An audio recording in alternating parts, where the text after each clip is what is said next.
بڑے گناہوں میں سے ایک بڑا گناہ یہ ہے کہ عورت شوہر کی نافرمانی کرے۔ اللہ کے نبی علیہ الصلوۃ والسلام فرماتے ہیں اذا صلت المرأة خمسها وصامت شهرها وحفظت فرجها واطاعت زوجها قیل لها ادخل الجنہ من ای ابواب الجنۃ شئت، کہ جب عورت 5 وقت کی نماز پڑھنے لگے، وصامت شہرہا، اور جب مہینے بھر کا روزہ رکھنے لگے، وحفظت فرجہا، اور اپنی عزت و آبرو کی حفاظت کرنے لگے، واطاعت زوجہا، اور اپنے شوہر کی اطاعت کرنے لگے، تو اس سے کہا جائے گا، کیا کہا جائے گا قیامت کے روز؟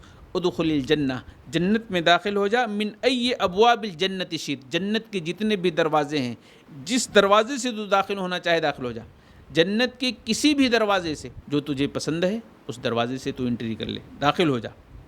یہ ایسی خوش نصیب عورتوں کو کہا جائے گا قیامت کے روز، لیکن ان کے اندر جو صفتیں بتائی گئی ہیں، نمبر 1 5 وقتہ نمازی عورت، نمبر 2 رمضان کے روزے رکھنے والی عورت، نمبر 3 عزت و آبرو کی حفاظت کرنے والی عورت، نمبر 4 اپنے شوہر کی اطاعت کرنے والی عورت۔ یہ 4 خوبیاں جس عورت کے اندر ہوں گی، یہ 4 صفتیں جس عورت کے اندر ہوں گی، اللہ قیامت کے روز اس کو اختیار دے گا کہ جس جنت کے دروازے سے داخل ہونا چاہے داخل ہو جائے۔ اس لیے کوشش یہ ہونی چاہیے ہماری خواتین کو، ہماری بہنوں کو، کہ وہ اپنے شوہروں کی اطاعت کریں، لیکن اطاعت جائز کاموں میں ہونا چاہیے، غلط کاموں میں اطاعت نہیں کی جا سکتی ہے۔ غلط کاموں میں اطاعت مطلب یہ کہ میں نے ابھی 1-2 روز پہلے کسی نے فون کیا تھا، کسی خاتون نے فون کیا تھا کہ میرا شوہر مجھے ڈانٹتا ہے۔ میں نے کہا کس لیے ڈانٹتا ہے؟ کہنے لگے میں حجاب کرتی ہوں اس کے لیے ڈانٹتا ہے۔ ظاہر بات ہے یہ تو غلط رہنمائی کر رہا ہے شوہر، اس کا شوہر یہاں غلطی پر ہے، اسلام کے خلاف بول رہا ہے وہ۔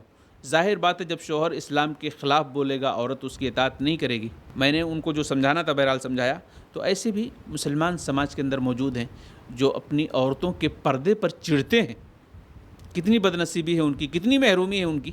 عورت بیچاری جھگڑتی ہے اس کے لیے کہ مجھے پردہ کرنا ہے، لیکن شوہر کہتا نہیں تمہیں پردہ نہیں کرنا ہے، تمہیں بلا حجاب جانا ہے۔ تو بہرحال اللہ رحم فرمائے ایسے لوگوں پر اور ان کو صحیح سمجھ کی توفیق دے۔ ایک اور حدیث کے اندر اسی طریقے سے ایک حدیث جسے علامہ البانی نے صحیح ترغیب کے اندر ذکر کیا ہے، آپ علیہ الصلوۃ والسلام نے فرمایا ہے وَمَرَاتٌ یعنی اثنان لا تجاوز صلاتهما رؤوسهما، 2 طرح کے لوگ ایسے ہیں کہ جن کی نمازیں ان کے سروں کے اوپر نہیں جاتی ہیں، یعنی ان کی نمازیں قبول نہیں ہوتی ہیں۔ 2 طرح کے لوگ ایسے ہیں، ان میں سے ایک کا ذکر کرتے ہوئے اللہ کے نبی صلی اللہ علیہ وسلم نے فرمایا وَمَرَأَةٌ عَصَتْ زَوْجَهَا حَتَّى تَرْجِعَ، نافرمان عورت جو اپنے شوہر کی نافرمانی کرتی ہے، وہ عورت جو اپنے شوہر کی نافرمانی کرتی ہے۔ لیکن یاد رکھیے جب میں نافرمانی کی بات کروں تو اگر غلط طریقے پر اسے رہنمائی کی جا رہی ہے، غلط کام کرنے کے لیے جو ہے کرنے کے لیے کہا جا رہا ہے، اور اگر عورت اس کا انکار کرتی ہے تو یہ نافرمانی نہیں ہے۔